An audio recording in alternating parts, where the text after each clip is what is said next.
Episode 12 fan. Kapoor entertainment industry. एक काला साया जो सर से पैर तक काले कपड़ों में ढका हुआ था पीछे के गेट से ऑफिस में एंटर हुआ। उन कपड़ों में सिर्फ उसकी बुरी आंखें नजर आ रही थी जो उनके खूंखार नेचर और इरादों को साफ जाहिर कर रही थी। बिना किसी की नज़र में आए वो हर्ष के कैबिन में जाकर उस कांच की दीवार के पास लगे सोफे पर बैठा जहाँ से मुंबई का नज़ारा देखने को मिल रहा था। उसके कुछ देर बाद ही हर्ष की गाड़ी नीचे आकर रुकी। अपने सामने बनी उस ऊंची सी इमारत को देख ईशा हैरान हो गई। उसने हर्ष का कोट पकड़ते हुए पूछा, क्या आप यहाँ पर काम करते हो? हर्ष ने उसका हाथ पकड़ लिया और हाँ में गर्दन हिला दी। वो ईशा को अपने साथ लेकर आगे बढ़ा। अंदर काम करने वाले लोग हर्ष को देख गर्दन झुका देते हैं, वहीं ईशा उसके हाथ को पकड़े हैरानी से वहाँ आसपास देख रही थी। हर्ष बिना किसी पर ध्यान दिए आगे बढ़कर लिफ्ट में चला गया। अक्ष ने कहा, सर 4th फ्लोर पर शूट चल रहा है, डायरेक्टर चाहते हैं आप एक बार चलकर देख लें। बाद में, हर्ष ने बिना किसी भाव के कहा, सर अंकिता शर्मा आई हुई है।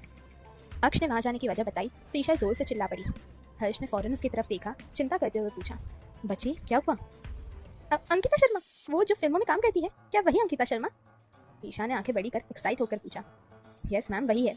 अक्ष ने जैसे ही कहा ईशा कूदने लगी। उसने जोर जोर से हर्ष का हाथ हिलाते हुए कहा, अंकल अंकल प्लीज़ मुझे उनसे मिलवा दो, मैं उनकी बहुत बड़ी फैन हूँ, मुझे उनका ऑटोग्राफ और सेल्फी चाहिए, प्लीज़ प्लीज़ प्लीज़। हर्ष उसकी आंखों में चमक देख मना ही नहीं कर पाया। उनकी लिफ्ट जो हर्ष के कैबिन वाले फ्लोर पर आ चुकी थी, अक्ष ने फौरन 4th फ्लोर का बटन प्रेस कर दिया। ईशा की पकड़ हर्ष के हाथ पर कस गई। वो बहुत ज़्यादा खुश थी। हर्ष ने पीछे होकर धीरे से अक्ष के कान में कहा, सबको वार्न कर दो, ईशा से अच्छे से बिहेव करे। इसे नाराज़ करना मतलब हर्षवर्धन कपूर को नाराज़ करना होगा। यस सर कहकर अक्ष ने फौरन मैसेज कर सबको बोल दिया। अक्ष का मैसेज मिलते ही पूरे फ्लोर पर हलचल मच गई। बहुत सारे स्टाफ के लोग लिफ्ट के दरवाजे के सामने बॉस का वेलकम करने के लिए खड़े हो गए। लिफ्ट का दरवाज़ा खुलते ही सबकी नज़रें हर्ष, अक्ष और हर्ष का हाथ पकड़े ईशा की तरफ गई। सबने एक साथ सर झुका लिया। हर्ष ईशा को लिए आगे बढ़ा तो सब आपस में बातें करने लगे। ईशा की नज़रें अंकिता शर्मा को ही ढूंढ रही थी। अचानक उसकी नज़र एक जगह गई जहाँ फोटोशूट चल रहा था। अंकिता पोज दिए हुए खड़ी थी। हर्ष भी ईशा को लेकर वहीं चला गया। ईशा आंखों में चमक दिए हर्ष से, ये कितनी सुंदर है, टीवी से भी ज्यादा असलियत में। ईशा की मुस्कान देख हर्ष के होठों पर भी छोटी सी मुस्कान आ गई। ये देख बाकी लोग सदमे में जाते जाते बचे। अक्ष ने सबको घूरा तो वो लोग काम पर वापस चले गए। अपने सामने हर्ष को खड़े देख अंकिता के होठों पर मुस्कान आ गई। शूट भी पूरा हो चुका था, इस वजह से वो ड्रेस संभालते हुए आगे आकर दोनों के सामने खड़ी हो गई। क्या बात है बॉस, आज खुद यहाँ? उसने काफी कैजुअली पूछा। हर्ष ने ईशा को कंधे से पकड़कर कहा, तुम्हारे लिए फैन लेकर आया हूँ, इससे अपना ऑटोग्राफ और सेल्फी दे दो। अंकिता कुछ पल हैरान हो गई, फिर अचानक उसके होठों पर शरारती मुस्कान आ गई। उसने पूछा, कौन है ये लिटिल गर्ल? हर्ष ने बालों में हाथ फिरा लिया पर कोई जवाब नहीं दिया। ईशा ने खुश होकर अपना हाथ बढ़ा दिया और कहा, मैं ईशा हूँ, ये मेरे अंकल है। अंकिता हंसने लगी तो हर्ष ने आंखें मींच ली। अंकिता ने हाथ मिलाया और कहा, मैं अंकिता, आपके अंकल की कॉलेज फ्रेंड। ईशा हैरानी से, क्या सच में? उसने हर्ष की तरफ देखा तो उसने हाँ कर सर हिला दिया। ईशा ने अंकिता का हाथ अपने दोनों हाथों में पकड़ लिया और कहा, मैं आपकी बहुत बड़ी वाली, मतलब बड़ी से भी बड़ी वाली फैन, एसी कूलर सब हूँ। मैंने आपकी सारी फिल्मों को कम से कम 2 बार देखा है, और जो अभी वाली फिल्म थी उसमें तो आपने क्या एक्टिंग की। ईशा बिना रुके बोलती जा रही थी। हर्ष और अंकिता बस मुस्कुरा रहे थे। कुछ देर बाद अंकिता ने उसके साथ कुछ पिक्स क्लिक की और अपनी फोटो पर एक ऑटोग्राफ भी दिया। वो दोनों की बातें कर ही रहे थे, ये देख हर्ष को याद आया अल्फा कैबिन में वेट कर रहा है। वो अपनी जगह से खड़ा हुआ और अक्ष को ईशा का ध्यान रखने का कहकर लिफ्ट की तरफ चला गया। हर्ष का कैबिन। अल्फा अब भी शांति से उसी जगह बैठा बाहर देख रहा था। तभी उसे कैबिन खुलने की आवाज़ आई। वो झट से खड़ा हो गया। हर्ष आगे आया तो अल्फा भी आगे बढ़ा और दोनों ने एक दूसरे के गले मिले। दोनों सोफे पर जाकर बैठ गए। हर्ष ने कहा, टी और कॉफ़ी? अल्फा ने नाम में गर्दन हिला दी। उसने कहा, मुझे क्यों बुलाया? अल्फा की आवाज़ थोड़ी भारी पर बहुत मोहक थी। किसी की जड़ें कमज़ोर करनी है, हर्ष ने डार्क एक्सप्रेशन के साथ कहा और एक फाइल उठा उसकी तरफ बढ़ा दी। साथ ही कुछ हिडन गार्ड्स चाहिए, जो वक्त आने पर बिना कुछ सोचे समझे सामने वाले को खत्म कर दे। अल्फा ने फाइल उठाई और कहा, लगता है जड़ें काफ़ी मजबूत है। हर्ष ने हाँ में गर्दन हिलाई। गवर्नमेंट को भी हिलाने की ताकत रखता है, थोड़ी मुश्किल होगा तुम्हारे लिए। अल्फा आराम से बैठा, मज़ा आएगा फिर। उसने आगे कहा, किसे प्रोजेक्ट करना है? मेरी जान को। हर्ष बिना कुछ छिपाए कहा। अल्फा ने पलकें झपका दी और फाइल देखने लगा। कुछ ही देर बाद वो कैबिन से बाहर निकलकर लिफ्ट की तरफ बढ़ गया। नीचे अंकिता भी जाने के लिए निकल गई। उसने ड्रेस चेंज कर जीन्स और टी-शर्ट डाली थी, साथ ही खुले बालों पर कैप लगी हुई थी। उसने बटन प्रेस किया। लिफ्ट आकर रुकी तो वो उसमें से चली गई।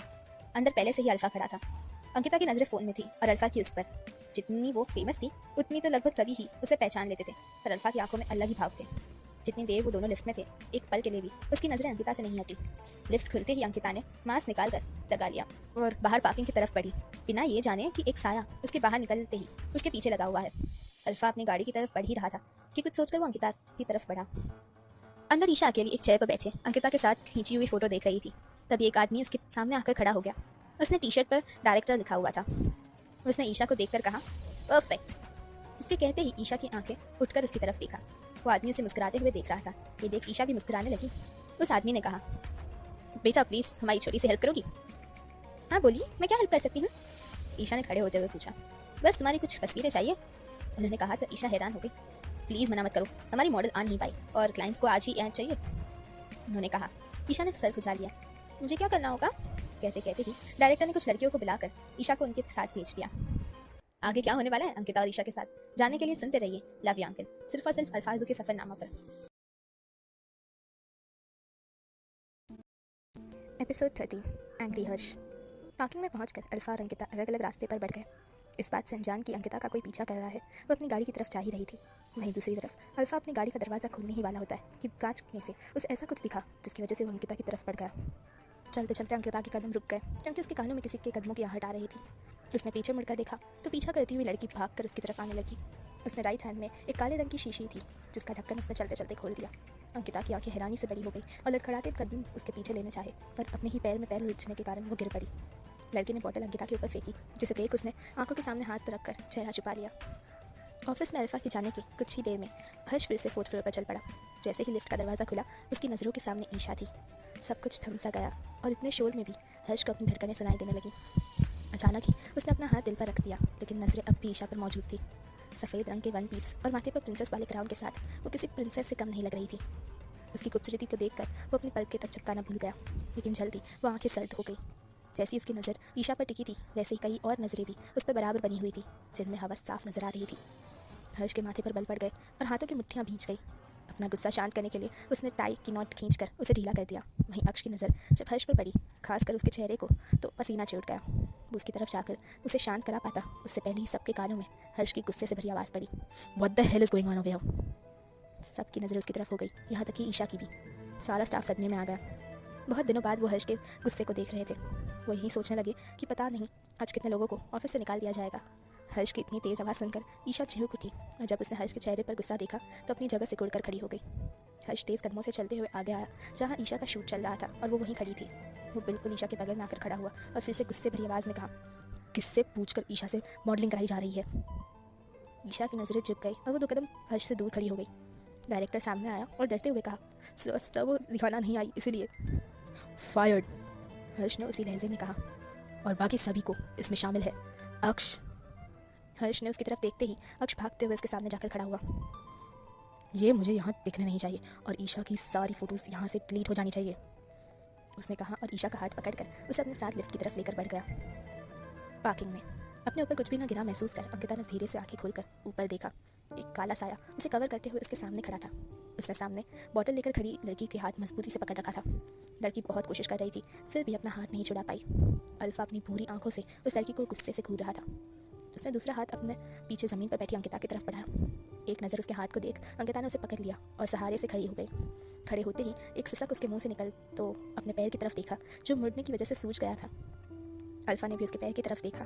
उसने अंकिता को अपने करीब खींचकर उसे अपना पूरा भार अपने ऊपर ले लिया ताकि उसके पैर पर जोर ना पड़े। अंकिता ने दर्द भरी आवाज़ में सामने खड़ी लड़की को देख कहा, आर यू मैड? मुझसे क्या दुश्मनी है जो हर जगह पीछा कर ऐसा अटैक करते हो? लुक, मैंने तुम्हें बहुत बार इग्नोर किया है पर अब नहीं। I am calling police right now. Ankita ने फ़ोन निकाला और लगाने ही वाली थी, उतने में सामने खड़ी लड़की ने कहा, सिर्फ तुम्हारी वजह से मेरी फेवरेट स्टार रिहाना गौर की जगह छीनी जा रही है। अंकिता हैरान हो गई। उसने गुस्से में कहा, मैंने किसी की जगह नहीं छीनी। लड़की ने बीच में ही चिल्लाते हुए कहा, सब जानते हैं तुम हर्ष कपूर की फ्रेंड हो, इसलिए तुम्हें उनकी कंपनी से ऑफर मिल रहे हैं और जो जगह रिहाना मैम की थी वो धीरे धीरे छीन रही है। अंकिता का चेहरा परेशानी से भर गया। उसने चिढ़कर कहा, तो क्या तुम उसकी चमची हो? उसके लिए मुझसे झगड़ा करने चली आई? मैं उनकी बहुत बड़ी फ़ैन हूँ। उस लड़की के कहते ही अंकिता ने उस लड़की के हाथ में पकड़ी बॉटल छीन ली जिसमें इंक थी। अंकिता ने पूरी बॉटल उसके सर पर खाली कर दी और लड़की गुस्से और हैरानी के साथ अपनी जगह जम गई। अंकिता ने पुलिस को फ़ोन कर दिया। उसी वक्त वहाँ हर्ष के गार्ड्स आए। अंकिता ने कहा, पुलिस के आने तक इसे पकड़ कर रखो। गार्ड्स उसे लेकर चले गए तो अंकिता का ध्यान अल्फा की तरफ गया। अंकिता ने मास्क और कैप उतार दिया और उसकी तरफ देखकर मुस्कुराते हुए कहा, थैंक्स मेरी हेल्प करने के लिए, वरना कल काले मुंह के साथ मेरी तस्वीरें न्यूज़ में वायरल होती। अल्फा के मास्क पहने होने के बावजूद अंकिता को एहसास हुआ कि वो उसकी बात पर मुस्कुराया था। वो अपनी अल्फा की बाहों में उसका सहारा लिए खड़ी थी जिस पर उसका बिल्कुल ध्यान नहीं गया। उसने कहा, तुम्हारा नाम? अल्फा ने कोई जवाब नहीं दिया। अंकिता ने गर्दन हिला दी और कहा, एटलीस्ट अपना चेहरा तो दिखाओ, मेरी मदद करने वाले का याद रखना चाहती हूँ। वो अल्फा के मास्क की तरफ हाथ बढ़ाने लगी तो अल्फा पीछे झुक गया जिस वजह से अंकिता और ज़्यादा उसके करीब आ गई। अब अब जाकर अंकिता को एहसास हुआ कि वो कैसे खड़ी है। वो फ़ौरन पीछे हटने लगी। अल्फा ने उसे सीधा होकर मजबूती से पकड़ लिया। आपके पैर में स्वेलिंग है, पैर नीचे रखेंगी तो दर्द बढ़ जाएगा, अल्फा ने गहरी आवाज़ में कहा। तो अंकिता उसकी भूरी आंखों में देखती रही। उसकी आवाज़ बहुत मैग्नेटिक थी, जिसमें वो खो सी गई। अल्फा ने हल्का सा झुककर उसे गोद में उठा लिया। अंकिता हड़बड़ा गई। उसने कहा, क्या कर रहे हैं आप? खुद ड्राइव करते हुए जा पाएंगी? अंकिता ने अपने पैर को देखा और मायूसी से नाम में गर्दन हिला दी। अल्फा फ़ौरन उसे लेकर अपनी गाड़ी की तरफ बढ़ गया। ऑफिस में हर्ष बहुत गुस्से में ईशा का हाथ पकड़े उसे खींचते हुए अपने कैबिन में ले गया और उसे सोफे पर बिठा दिया। ईशा को अपने साथ ले आकर उसका गुस्सा थोड़ा कम ज़रूर हुआ था, और जब उसने ईशा के चेहरे को देखा तो वो डरी हुई सर झुकाकर बैठी थी। हर्ष के चेहरे के भाव एक पल में बदल गए। उसे याद आया उसने ईशा के सामने ही कितना ज़्यादा गुस्सा कर उसे डरा दिया। सोफे के सामने रखी टेबल पर हर्ष ईशा के बिल्कुल सामने बैठ गया। उसने कहा, बच्ची। उसे छूने के लिए हर्ष का बड़ा हाथ हवा में ही रुक गया, क्योंकि वो सहम कर पीछे हट गई थी। आगे की कहानी जानने के लिए सुनते रहिए लव यू अंकल, सिर्फ और सिर्फ अल्फाजों के सफ़रनामा पर। एपिसोड 14। फिलहाल उसे छुपाना चाहता हूँ। सोफे के सामने रखी टेबल पर हर्ष ईशा के बिल्कुल सामने बैठ गया। उसने कहा, बच्ची। उसे छूने के लिए हर्ष का बड़ा हाथ हवा में ही रुक गया, क्योंकि वो सहम कर पीछे हट गई थी। बहुत धीमी आवाज़ में ईशा ने कहा, मम्मा के पास जाना है। उसकी आवाज़ का डर हर्ष भी महसूस कर पा रहा था। अपने हाथों को अपने चेहरे पर घुमाया और झटके से आगे बढ़कर ईशा को बाहों में भर लिया। उसने ईशा के कान पर अपने होठ रखते हुए कहा, सॉरी बच्ची, मुझे गुस्सा नहीं करना चाहिए था। ईशा उसकी बात सुनकर थोड़ी सी रिलैक्स हुई। उसने अपने हाथ हर्ष की पीठ पर रखते हुए मजबूती से हग कर लिया। मेरा बच्चा डर गया ना? हर्ष ने बहुत प्यार से पूछा। ईशा ने उसके गले लगे ही हाँ में गर्दन हिला दी। हर्ष ने प्यार से उसके बालों में किस कर कहा, मैं अब गुस्सा नहीं करूँगा, प्रॉमिस। ईशा के होठों पर मुस्कान आ गई। उसने अपना चेहरा उसके सीने से बाहर निकालते हुए कहा, प्रॉमिस किया है आपने, उसे तोड़ नहीं सकते।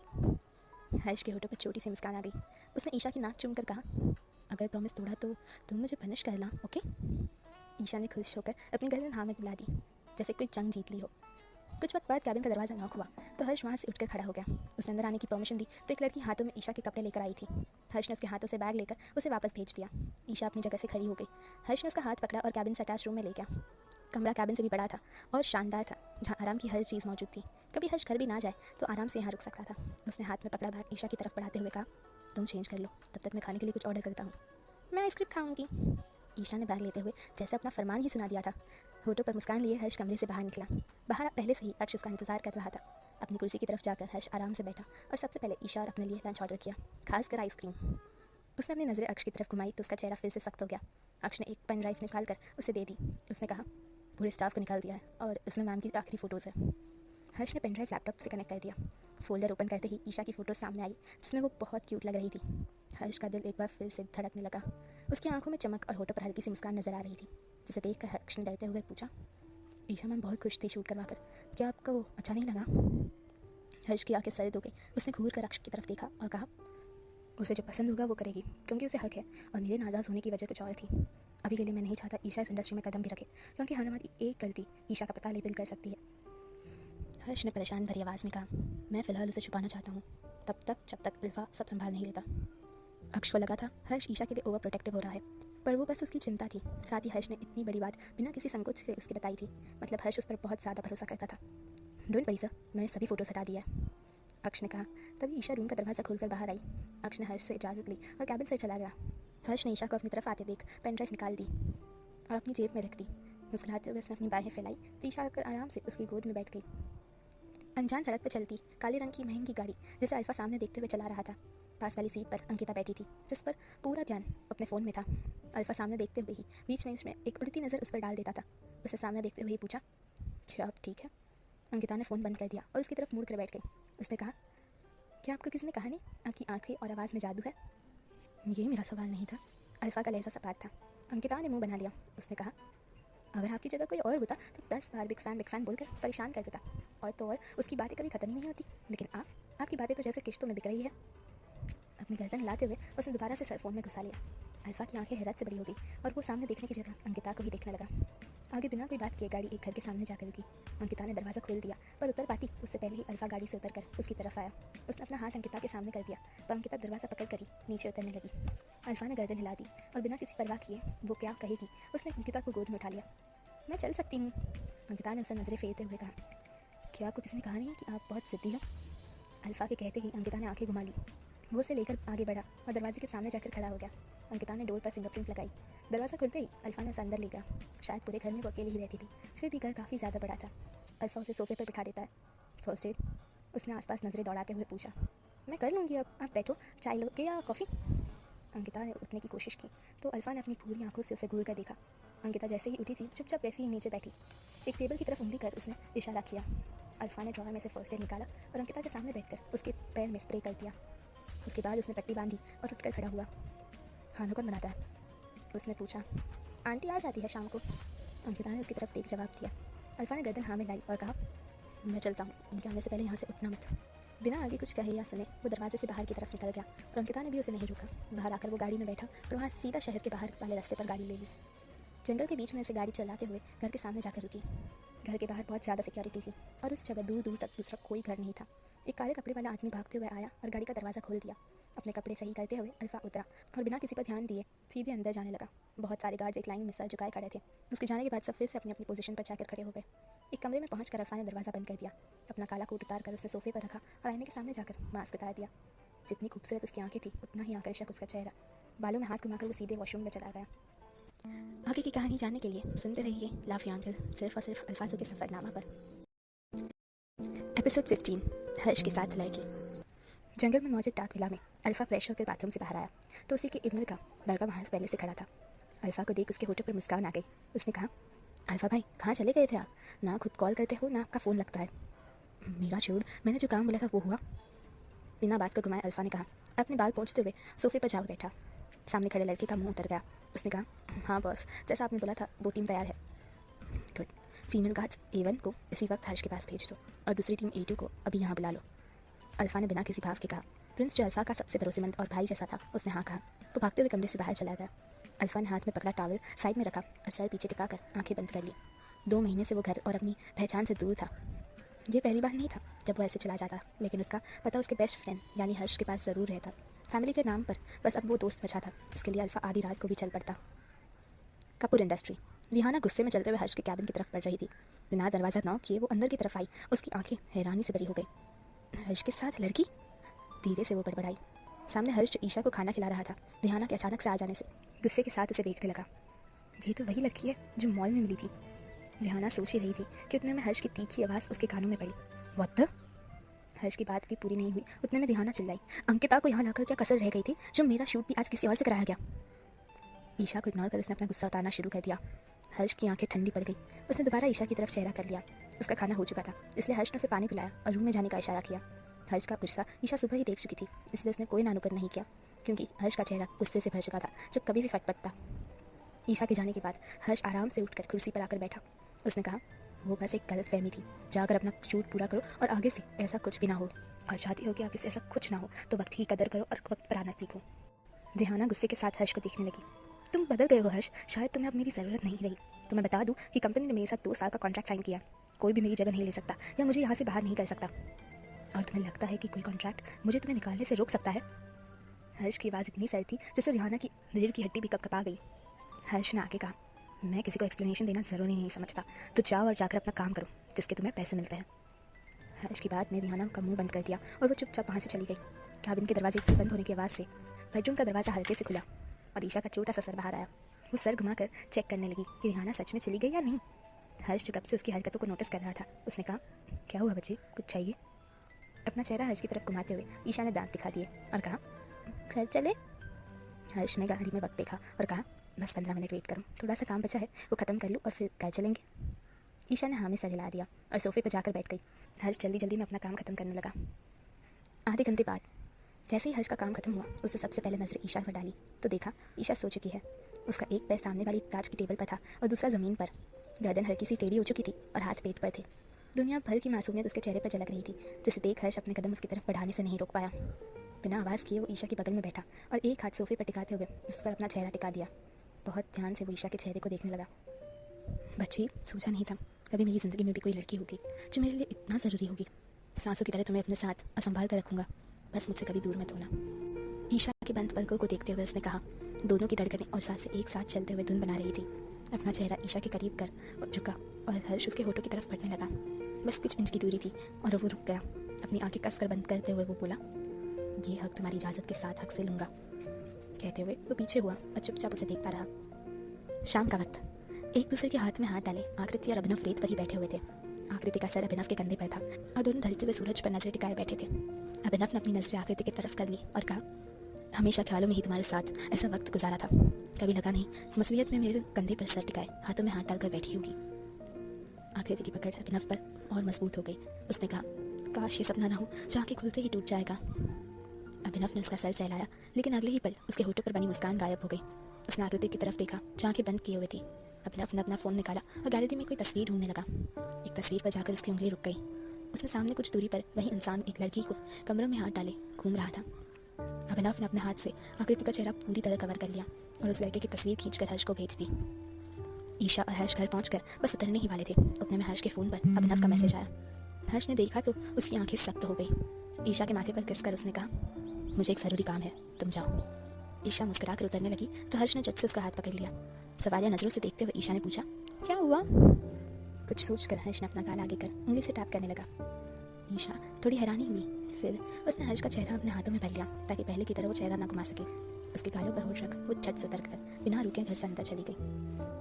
हर्ष उसे तब तक देखता रहा और साथ ही उसने मैसेज एवन के सेफ नंबर पर अल्फा का भेजा मैसेज फॉरवर्ड कर दिया। उसकी गाड़ियाँ शहर से बाहर की तरफ रास्ते पर चलने लगी। बीच पर अभिनव ने आकृति को खड़ा करते हुए पूरी तरह कवर कर लिया ताकि सामने वाला लड़का या उसके साथ मौजूद कोई भी आदमी आकृति को ना देख सके। अभिनव के बिना कुछ कहे ऐसे ले जाने की वजह से आकृति हैरान थी, पर उसे कुछ भी कहने का मौका नहीं मिला। गाड़ी के पास पहुंचकर उसने आकृति को अंदर बिठाया और चाबी का बटन दबाकर गाड़ी लॉक कर दी। वो धुत मुड़कर वापस बीच की तरफ चला गया और गाड़ी के अंदर आकृति चिल्लाती रह गई। आगे की कहानी जानने के लिए सुनते रहिए लव यांकर, सिर्फ और सिर्फ अल्फाजों के सफरनामा पर। एपिसोड 16 टुकड़ों में बिखर जाएगा। आकृति को गाड़ी में बंद कर अभिनव दोबारा बीच पर आकर उस लड़के पर नजर जमाए बैठा हुआ था। तभी उसके पास नमन कुछ गार्ड्स के साथ पहुंचा। अभिनव उनसे कुछ कहता तभी एक लड़की भी वहाँ कुछ गार्ड्स लेकर पहुंच गई। अभिनव के कुछ पूछने से पहले ही उसने सर झुकाकर कहा, leader of the team A1। नमन उसे और उसकी टीम को घूर कर देखने लगा तो अभिनव ने उससे कहा, चिंता मत करो, हर्ष तुम्हें कभी नहीं निकालेगा, वो मेरी लिटिल ईशा के लिए आई है। नमन ने चैन की सांस ली तो अभिनव ने कहा, सामने खड़े आदमी और उसके लोगों को उठाना है और ध्यान रहे एक भी पीछे ना छूटे, उनके पीछे उनका निशान तक उनके परिवार के पास ना पहुंचे। नमन और एवन ने हाँ में सर हिलाया तो अभिनव वापस गाड़ी की तरफ चला गया। दरवाज़ा खोलने से पहले अभिनव ने लंबी सांस ली। अंदर बैठने पर उसने देखा आकृति ने कोई रिएक्शन नहीं दिया, बल्कि वो आराम से हाथ बांधे सामने की तरफ देख रही थी। बस तुम्हारा इसी लुक से आज भी डर लगता है, काश काश कि मेरे आते ही तुम मुझ पर चिल्लाने लगती। अभिनव ने सोचते हुए आकृति का हाथ पकड़ा जो उसने फ़ौरन झटक दिया। अभिनव ने रिक्वेस्ट भरी आवाज़ में कहा, अक्की बेबी एक बार मेरी बात सुन लो, फिर अपना सारा गुस्सा उतारना। आकृति ने बिना उसकी तरफ देखे कहा, मुझे घर छोड़ दो, ईशा वेट कर रही होगी। उसकी इतनी सरल आवाज़ सुनकर अभिनव का भी पसीना छूटा। बेमन से उसने गाड़ी आगे बढ़ा दी। 1 घंटे बाद डार्क विला में बेसमेंट के अंधेरे कमरे में वही लड़का कुर्सी से बंधा हुआ था। उसकी आंखों और मुंह पर पट्टी थी। उसके बिल्कुल सामने कांच की दीवार थी जिसमें से बाहर देखना नामुमकिन था, पर बाहर खड़ा साफ साफ अंदर देख सकता था। उसी कांच की दीवार के बाहर हर्ष, अल्फा और अभिनव खड़े थे। अंगद, रमेश श्रीवास्तव की बहन का बेटा। हर्ष ने सर्द आवाज़ में कहा, क्या होगा जब उसे अपने भांजे की गायब होने की खबर मिलेगी? उनका पूरा ध्यान लिटिल ईशा से हटकर अंगद को ढूंढने में लग जाएगा। आगे की बात अभिनव ने कही। अल्फा ने बाजू मोड़ ली। उसने आराम से कहा, और अगर टूटे हुए पत्थर पर पूरी ताकत से वार किया जाए तो वो फौरन टुकड़ों में बिखर जाएगा। तीनों के होठों पर शैतानी मुस्कान आ गई। वहाँ से निकलकर तीनों हॉल में आकर बैठे। सामने ही नमन और एवन खड़े थे। हर्ष ने कहा, तुम्हें डिटेल्स मिल गई होगी, इसलिए कल से बच्चे के साथ साये की तरह रहना है। पब्लिक प्लेस में खास का ध्यान रखना होगा तुम्हें। एवन अपने घुटनों के बल आकर सर झुका लेती है। अल्फा ने कहा, ये तुम्हें शिकायत का मौका नहीं देगी। हर्ष ने हाँ में सर हिला दिया और नमन से कहा, इसके रहने का इंतजाम करो और हर ज़रूरत का सामान उसे मिल जाना चाहिए। यस बॉस, नमन ने कहा। रेवन को अपने साथ ले गया। वैसे इस काम की फ़ीस चाहिए मुझे, अल्फा ने कहा तो हर्ष मुस्कुराते हुए, ठीक है, अंकिता के साथ तुम्हारी मुलाकात करवा दूंगा और अच्छी खासी तारीफ भी करूंगा। अल्फा के होठों पर स्माइल आ गई। पहली बार उसने अंकिता को कपूर इंडस्ट्री में ही देखा था, पर कभी मिलने या बात करने की हिम्मत नहीं हुई। रात का वक्त, कपूर मैंशन। हॉल में बैठी लता और ईशा सांप से ही खेल रही थी। वहीं आकृति किचन में सब कुछ अपनी देखरेख में बनवा रही थी। उतने में दरवाजे से अभिनव और हर्ष अंदर आए। आते ही ईशा का चेहरा देखने को मिलने से हर्ष के चेहरे पर सुकून आ गया। वो सोफे पर जा बैठा। अभिनव ने अपनी नज़रें सभी जगह दौड़ाई। तभी किचन से आती आवाज़ को सुनकर उसने कहा, मैं पानी पिघला लाऊं।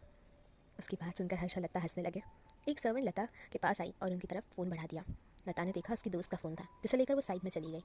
ईशा फर्श पर ही बैठी टेबल पर हाथ टिकाकर उस पर चेहरा रखे हुए थी। लता के जाते ही उसने हर्ष की तरफ देखा, जो बड़े प्यार से उसे ही देख रहा है। ईशा को अचानक से कुछ याद आया और घुटनों के बल चलते हुए हर्ष के पैर के पास आ गई। उसके पैर को पकड़ कर खड़े होते हुए वो बिल्कुल हर्ष से चिपक कर सोफे पर बैठी। उसने धीमे से हर्ष के कान में कहा, क्या आपने उनसे बात की? किससे? अनजान बनते हुए हर्ष ने कहा तो ईशा किचन की तरफ इशारा करते हुए, उनसे जो अभी अंदर गए। कौन अंदर गए? हर्ष ने दोबारा पूछने से ईशा ने चिल्ला कर कहा, डैड के बारे में बात कर रही हूँ मैं। क्या आपने उनसे कहा कि मैं उन्हें डैड बोलूँगी? किचन से अभी एक साथ बाहर आए आकृति और अभिनव के कानों में जब ईशा की बात पड़ी तो दोनों एक दूसरे को देखने लगे। उनके चेहरे पर खुशी थी। अभिनव आगे आया और कहा, जो भी कहना है मुझसे कहो लिटिल ईशा। अभिनव को देख ईशा ने हर्ष की तरफ देखा और गर्दन झुका ली। हर्ष ने कहा, कहो उनसे, वो इंतज़ार कर रहे हैं। ईशा ने हल्के से सर उठाकर अभिनव को पुकारा, डैड मैं आपको डैड ही कहूँगी। अभिनव की खुशी का ठिकाना नहीं रहा। वो ईशा के पास जाकर उसे हक कर लेता है। भीगी आंखों से उसने आकृति की तरफ देखा तो वो भी आंसू पोंछ रही थी। सुबह का वक्त। आज भी हर्ष जल्दी तैयार होकर ऑफिस जा रहा था। वो जानता था आज ईशा के स्कूल का पहला दिन है, इसीलिए जल्दी से सभी मीटिंग खत्म कर वो उसे पिक करने जाने वाला था। वो घर से बाहर कदम भी रखता, इतने में पीछे से आई प्यारी सी आवाज़ ने उसके कदम रोक दिए। वो पीछे मुड़ा तो ईशा स्कूल यूनिफॉर्म पहने सीढ़ियों से भागती हुई आ रही थी। हर्ष फौरन अंदर आया और सीढ़ियों के पास पहुँच कहा, बच्ची संभल कर। ईशा उसके पास आकर ही रुकी। उसने हर्ष के दोनों हाथ पकड़ लिया और कहा, आप बिना नाश्ता किए जा रहे थे। हर्ष ने बाहें उठाई और कहा, तो इसके लिए इतना भागते हुए क्यों आई? ऑफिस में खा लेता कुछ। ईशा उसका हाथ पकड़ते हुए खींचकर डाइनिंग टेबल के पास लेकर आई और उसे चेयर पर बिठाते हुए कहा, बिल्कुल नहीं, डैड ने कहा आप वक्त पर खाना नहीं खाते। ईशा को अपनी इतनी चिंता करते देख हर्ष के होठों पर मुस्कान खिल गई। उसने कहा, ठीक है बच्ची, जैसा तुम कहो। ईशा ने फ़ौरन ताली बजाई तो कुछ लोग नाश्ता लेकर आ गए। हर्ष के लिए नाश्ता सर्व कर ईशा उसके पास बैठ गई। खुद खाने से पहले हर्ष ने पहला निवाला ईशा को खिलाया। उसने कहा, तुम जल्दी क्यों तैयार हुई? मुझे तो रात भर नींद ही नहीं आई, इसलिए जल्दी तैयार हो गई। ईशा ने चहकते हुए कहा। उतने में हर्ष ने दूसरा निवाला उसके मुंह में भर दिया। ईशा ने कहा, आप मुझे कॉलेज छोड़ने नहीं आओगे? हर्ष ने उसकी नाक पर उंगली से छू कर कहा, मैं तुम्हें लेने आऊँगा, अभी तुम अपने मॉम डैड के साथ चली जाओ। ईशा ने मुस्कान के साथ कहा। हर्ष ने उसे खिलाते हुए अपना नाश्ता ख़त्म किया और कोट सही कर जाने लगा। कुछ कदम चलने के बाद वो रुका और मुड़कर ईशा से कहा, मुझे बाहर तक छोड़ने नहीं आओगी? ईशा उसकी बात सुनकर उसके पीछे पीछे भागते हुए आ गई। गाड़ी के पास पहुँच गार्ड ने दरवाज़ा खोला। ईशा बिल्कुल हर्ष के पास खड़ी थी, जिसे जाने से पहले उसने कस कर बाहों में भर लिया और गर्दन पर होठ रख गहराई से चूम लिया। हर्ष ने कहा, मैं तुम्हें बहुत मिस करूँगा। वो गाड़ी में बैठा तो ईशा के हाथ करते हुए उसे बाय किया और भागते हुए अंदर चली गई। आगे की कहानी जानने के लिए सुनते आइए लव यू अंकल सिर्फ और सिर्फ अल्फाजों के सफ़रनामा पर। एपिसोड 17, तुम्हारा बाप। सुबह का वक्त। कपूर हाउस की बिल्डिंग में नमन दरवाज़ा बंद कर पीछे मुड़ा तो उसके सामने वाले फ्लैट का दरवाज़ा भी उसी वक्त खुला। सामने A1 खड़ी थी, जिसे देख नमन की आंखें हैरानी से भर गईं। क्या हुआ? 5.5 इंच की हाइट के साथ दुबली पतली सी कॉलेज यूनिफॉर्म में खड़ी A1 ने पूछा। नमन ने फ़ौरन नामे गर्दन हिलाकर अपनी नज़रें हटा ली। उसने धीरे से कहा, लगता है जैसे तुम आज भी कॉलेज जाती हो। क्योंकि मैंने खुद को मेंटेन कर रखा है, बहुत कोल्ड वॉइस में कहकर वो लिफ्ट की तरफ निकल गई। अमन ने भी आंखें घुमा ली और उसके पीछे चलने लगा। कल रात को ही उसने A1 के रहने का इंतजाम यहाँ कर दिया था। A1 पहले से ही पूरी प्लानिंग के साथ थी। उसने ईशा के साथ उसकी क्लास में एडमिशन ले लिया था। कॉलेज के बाहर खड़े आकृति और अभिनव ईशा को बाय कर रहे थे। अंदर अकेले जाने में ईशा थोड़ा नर्वस फील कर रही थी। तभी किसी ने उसे आवाज़ लगाई, ईशा मेरा वेट करो। अक्ष की गाड़ी में बैठी माही खिड़की का कांच खोलकर चिल्ला रही थी। अंदर बैठे अक्ष ने उसका हाथ पकड़कर अंदर खींचा और कहा, लग जाएगी बच्चा। नहीं लगेगी, और आवाज़ नहीं देती तो वो अकेली अंदर चली जाती, माही ने कहा तो अक्ष ने अपनी गर्दन हिला दी। अभिनव की गाड़ी के सामने गाड़ी रोककर उसने माही के उतरने से पहले उसके गाल पर किस कर दिया। अपने गाल पर हाथ रख माही ने उसे घूरा तो अक्ष फिर से आगे बढ़ने लगा। ये देख माही दरवाज़ा खोलकर भाग गई। हंसते हुए अक्ष ने अभिनव के हाथ दिखा दिया और गाड़ी मोड़कर ऑफिस की तरफ चला गया। माही भागते हुए ईशा के पास आई। उसने कहा, तुम मेरे लिए वेट करती ना, मैंने तुम्हें मैसेज भी किया था।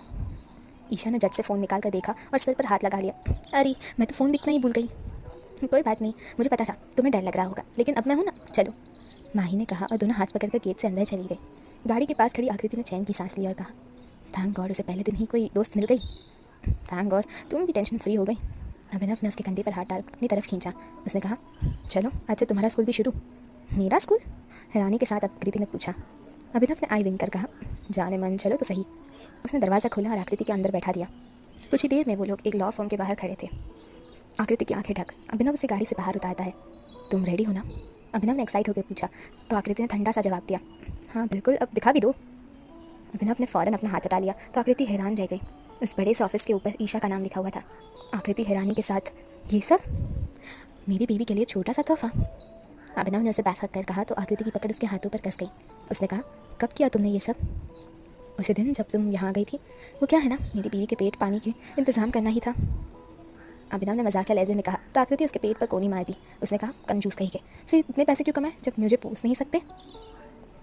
क्या करे, अब मेरी बीवी ठहरी स्वाभिमानी, अगर मैं ये नहीं करता तो वो जॉब ढूंढने निकल पड़ती। अभिनव ने कहा तो आकृति हैरानी से मुड़कर उसे देखने लगी। अभिनव उसका हाथ पकड़कर अंदर ले गया। कपूर इंडस्ट्री। अपने ऑफिस में काम करते हर्ष के दरवाजे पर नॉक हुआ। हर्ष ने ऊपर देखा तो अक्ष बहुत जल्दबाजी में आया था। ये न्यूज़ देखिए। अक्ष ने आईपैड हर्ष की तरफ बढ़ा दिया। न्यूज़ देख उसकी आंखें हैरानी से बड़ी हो गई। उसने कहा अंकिता को सेफली यहाँ लेकर आओ। अक्ष के जाते ही हर्ष ने अल्फा को कॉल लगाया। 5 से 6 रिंग जाने के बाद सामने से फ़ोन उठा लिया गया। अल्फा ने उनिंदी आवाज़ में कहा कौन है। तुम्हारा बाप। जी पिताजी कहिए, पर सब ठीक तो है ना। अल्फा ने कहा तो हर्ष चिल्लाया अबे कुंभकर्ण उठ जा, तुमने जो रायता फैलाया उसमें अंकिता फंस गई है। अल्फा ने सुना तो वो झट से उठ बैठा। आंखों से नींद तो एक पल में गायब हो गई। उसने कहा क्या क्या हुआ उसे। न्यूज़ देखो जल्दी। हर्ष ने कहा तो अल्फा ने फ़ौरन फ़ोन में न्यूज़ चालू कर दी। उसकी और अंकिता की तस्वीरें ट्रेंडिंग पेज पर थी।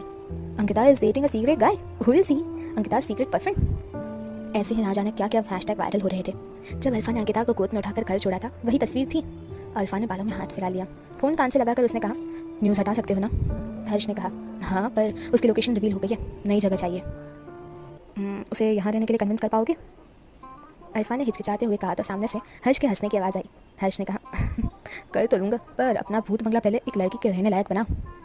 अल्फा बेड से उठकर खड़ा हो गया। उसने कहा मैं सब कर लूँगा। हर्ष ने आराम से कहा ठीक है फिर मैं उसे लेकर आ रहा हूँ। अल्फा ने फ़ोन कट किया और बिना शर्ट के ही कमरे से बाहर भागते हुए आया। रेलिंग पर हाथ रख उसने नीचे देखा तो प्रिंस कुछ लोगों को इंस्ट्रक्शन दे रहा था। अल्फा ने चिल्ला कर कहा प्रिंस जल्दी से घर लड़की के रहने लायक बना, तुम्हारी भाभी आ रही है।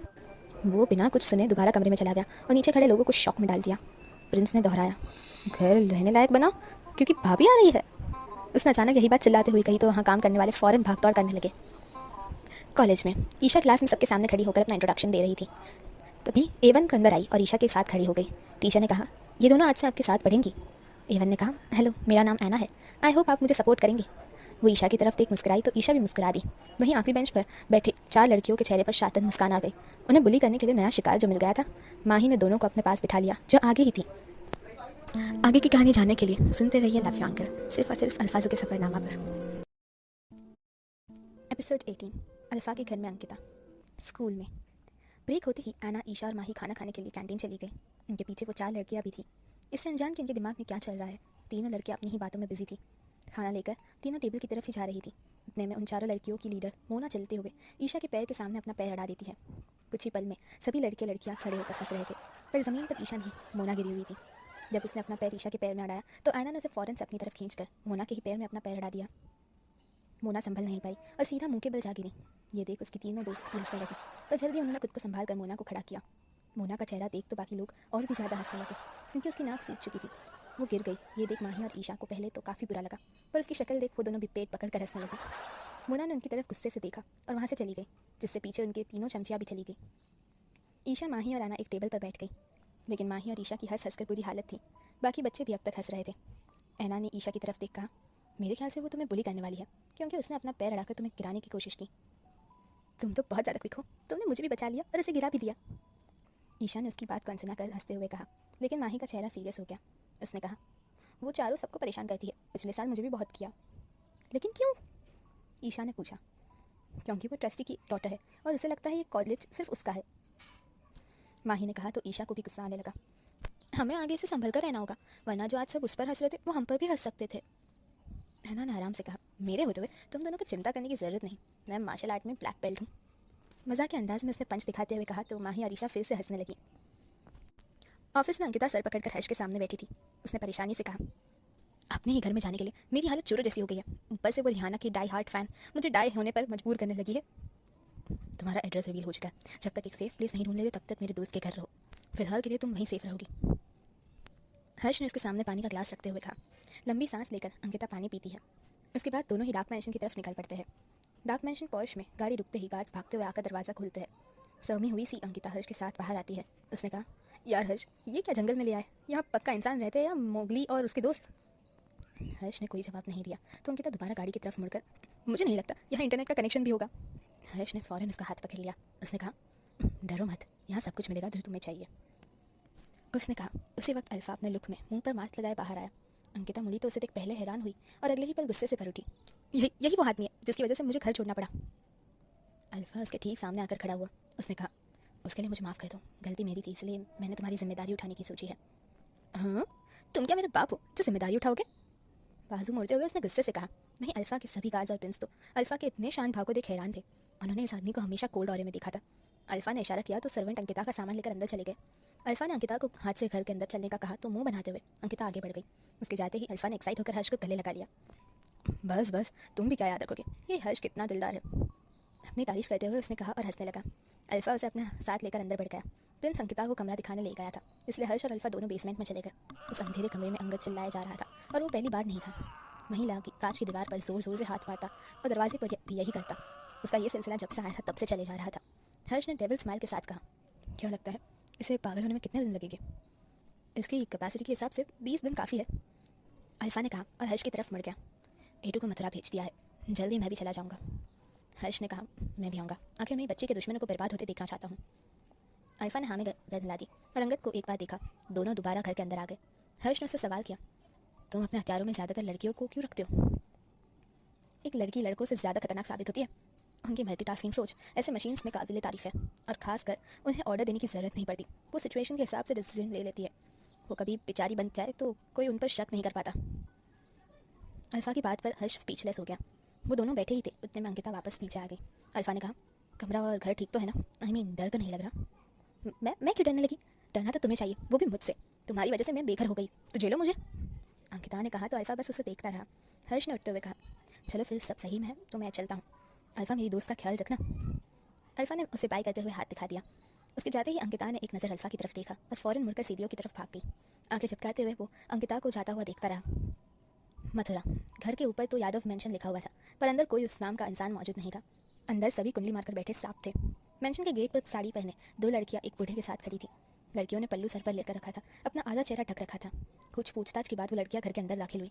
अंदर सोफे पर बैठी एक औरत बार बार फ़ोन लगाकर परेशान हुई जा रही थी। अचानक उसकी नज़र सामने से आती लड़कियों पर गई तो फ़ोन साइड में रख वो खड़ी हो गई। उसने तेज़ आवाज़ में कहा, वहीं रुक जाओ। आगे की कहानी जानने के लिए सुनते रहिए लव यू अंकल, सिर्फ और सिर्फ अल्फाजों के सफ़रनामा पर। एपिसोड 19, पार्क में रोमांस। स्कूल के सामने खड़ी ईशा हर्ष का इंतजार कर रही थी। उसके पास माही और ऐना भी खड़ी थी। माही ऐना से, तुम कल ही हमारी बिल्डिंग में शिफ्ट हुई ना? ऐना ने हाँ में सिर हिला दिया। और तुम्हारी फैमिली? माही ने कहा तो एक पल के लिए ऐना चुप हो गई। अचानक उसने बिना किसी भाव के कहा, मेरे माँ बाप साथ नहीं रहते, इसलिए मुझे भी साथ नहीं रखते। उसकी बात सीधी थी पर उसमें झूठ बिल्कुल नहीं था। साथ नहीं रहते मतलब? ईशा ने पूछा तो माही उसका हाथ दबाकर चुप करा देती है। ऐना ने कहा, कोई बात नहीं, मुझे बुरा नहीं लगता, साथ नहीं रहते मतलब उनका डिवोर्स हो चुका है। ईशा चुप हो गई। उसने धीरे से कहा, क्या तुम्हारे लिए उनकी कोई जिम्मेदारी नहीं? ऐना तंज कसते हुए बोली, उनकी जिम्मेदारी सिर्फ खुद के लिए है। पहले पापा ने दूसरी लड़की से प्यार कर मुझे और मेरी माँ को अकेला छोड़ दिया, फिर माँ ने किसी और आदमी के लिए मुझे अकेला छोड़ दिया। खैर, मुझे तो उनकी ज़रूरत भी महसूस नहीं होती। ईशा और माही दोनों सैड होकर ऐना को गले लगा लेती है। एक पल के लिए तो ऐना चौंक गई, लेकिन उनकी मासूमियत देखकर वो खुद को मुस्कुराने से नहीं रोक पाई। तभी 3 गाड़ियाँ उनके बिल्कुल सामने आकर रुकी। तीनों अलग अलग हुई तो देखा हर्ष के साथ साथ अक्षर नमन भी आए थे। ईशा हर्ष के साथ, माही अक्ष के साथ और ऐना नमन के साथ बैठ गई। तीनों गाड़ियाँ रास्ते पर चल पड़ी। हर्ष ने फौरन ईशा को सीट से उठाकर अपनी गोद में बिठा लिया और उसे खुद के करीब कर, मैंने मेरी बच्ची को बहुत ज़्यादा मिस किया। ईशा उसके गले में बाहें डालकर, और मैंने भी अंकल को बहुत ज़्यादा मिस किया। तो फिर मुझे किस करो, हर्ष ने कहकर अपना गाल आगे कर दिया तो ईशा फौरन होठ उसके गाल पर रख देती है। हर्ष अपना दूसरा गाल भी आगे करता है तो ईशा वहाँ भी किस कर देती है। ईशा ने कहा, हम कहाँ जा रहे हैं? जहाँ जाकर मेरी बच्ची बहुत ज़्यादा खुश हो जाए, हर्ष ने कहा तो ईशा की आंखें चमक गई। कुछ ही देर में उनकी गाड़ियाँ एक पार्क के बाहर आकर रुकी, जहाँ बच्चों के साथ साथ बड़ों के लिए भी कई सारी गेम्स एक्टिविटी होती थी। हर्ष का इंतजार किए बिना ईशा गाड़ी से उतर गई, यहाँ तक कि उसने गाड़ी के दरवाज़ा खोलने तक का इंतजार नहीं किया। उसकी नज़रें वहाँ से देख रहे ऊंचे ऊंचे झूलों पर गई। हर्ष उसके पास आकर खड़ा हुआ तो ईशा ने उसका हाथ पकड़ा और खींचते हुए उसको अंदर ले जाने लगी। यही हाल अक्षर माही का भी था। सबसे पीछे खड़े नमन ने आना की तरफ देखा तो वो बिना उसकी तरफ देखे, ओ प्लीज़, मैं बच्ची नहीं हूँ। वो आगे बढ़ी तो नमन धीरे से, पर लड़की तो हो ना। इतने सारे झूलों को देख ईशा पागल हो चुकी थी और अपने साथ साथ हर्ष को भी कर दिया था। बहुत सारे झूलों में बैठने के बाद वो आइसक्रीम शॉप पर गए और आइसक्रीम ली। उसके बाद सबसे ऊंचे झूले में जाकर धीरे धीरे चलता है उसमें चले गए। पूरे शहर के नज़ारे उससे दिख रहे थे। मस्ती कर ईशा भी काफ़ी थक चुकी थी, इसलिए उसने अपना सर हर्ष के कंधे पर रख उसका बाजू मजबूती से पकड़ लिया। हर्ष ने दूसरा हाथ उसके सर पर लगाया और कहा, क्या हुआ बच्ची? ईशा ने एकदम से सर उठाकर कहा, अंकल, क्या आप मुझसे एक प्रॉमिस करोगे? हर्ष ने उसे फिर से अपनी गोद में बिठा लिया। तुम्हारी हर बात मुझे मंजूर है, कहो, प्रॉमिस कीजिए कि आप मुझे कभी छोड़कर नहीं जाएंगे। ईशा ने कहा तो हर्ष उसे देखता रह गया। अगले ही पल उसके होठों पर गहरी मुस्कान आ गई। उसने कहा, अगर तुम खुद भी जाना चाहो तो मैं तुम्हें कभी नहीं जाने दूंगा। ऐसे नहीं, ईशा ने कहा, प्रॉमिस कीजिए। हर्ष हल्के से हंस पड़ा। ईशा का माथा चूमकर उसने कहा, मेरी मासूम सी बच्ची, मैं प्रॉमिस करता हूँ। ईशा का चेहरा खिल गया और उसने हर्ष के कोट में हाथ डालकर सीने पर उंगली फैलाते हुए कहा, तो उसी बात पर आप मेरी एक हेल्प करोगे? हर्ष ने कहा, बस हुक्म करो।